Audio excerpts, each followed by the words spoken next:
লেবাননের সশস্ত্র গোষ্ঠী হিজবুল্লাহ ও ইসরায়েলের মধ্যে চলমান সংঘাত থামাতে চেষ্টা করছে ফ্রান্স। ২১ দিনের যুদ্ধবিরতির একটি চুক্তিতে পৌঁছাতে চায় দেশটি।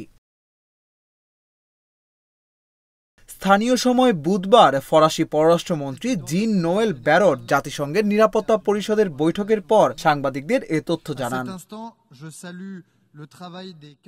তিনি বলেন, গত কয়েক ঘন্টায় আমরা গুরুত্বপূর্ণ অগ্রগতি করেছি এবং আগামী কয়েক ঘন্টায় আমরা আমাদের প্রচেষ্টা চালিয়ে যাব।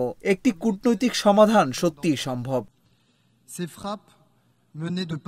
ফরাসি পররাষ্ট্রমন্ত্রী জানান, স্থানীয় পক্ষগুলোর সঙ্গে কাজ করার জন্য সপ্তাহের শেষে বৈরুতে ভ্রমণ করবেন তিনি। বিস্তারিত শিগগিরই প্রকাশ করা হবে। বেসামরিক নাগরিকদের সুরক্ষা দিতে এবং কূটনৈতিক আলোচনা শুরু করার অনুমতির জন্য তিনি উভয় পক্ষের ওপর নির্ভর করছেন।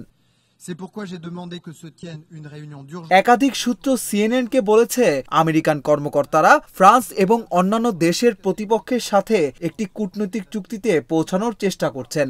এর ফলে ইসরায়েলের উত্তর সীমান্তে যুদ্ধ থামবে এবং গাজায় জিম্মিদের মুক্ত করতে যুদ্ধবিরতি চুক্তির বিষয়ে আলোচনা পুনরায় শুরু হবে।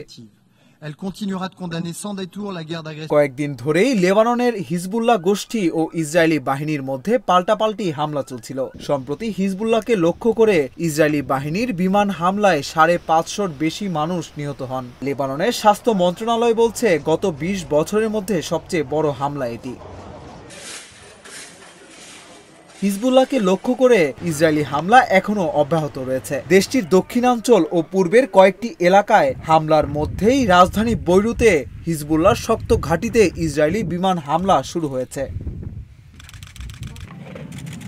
গত বছরের ৭ অক্টোবর ইসরায়েলের বিরুদ্ধে ফিলিস্তিনি গোষ্ঠী হামাসের হামলার পর থেকেই গাজায় হামলা চালাচ্ছে ইসরায়েল। এ অবস্থায় ইরান সমর্থিত হিজবুল্লাহ ইসরায়েলের সঙ্গে সংঘাতে জড়িয়ে পড়ে।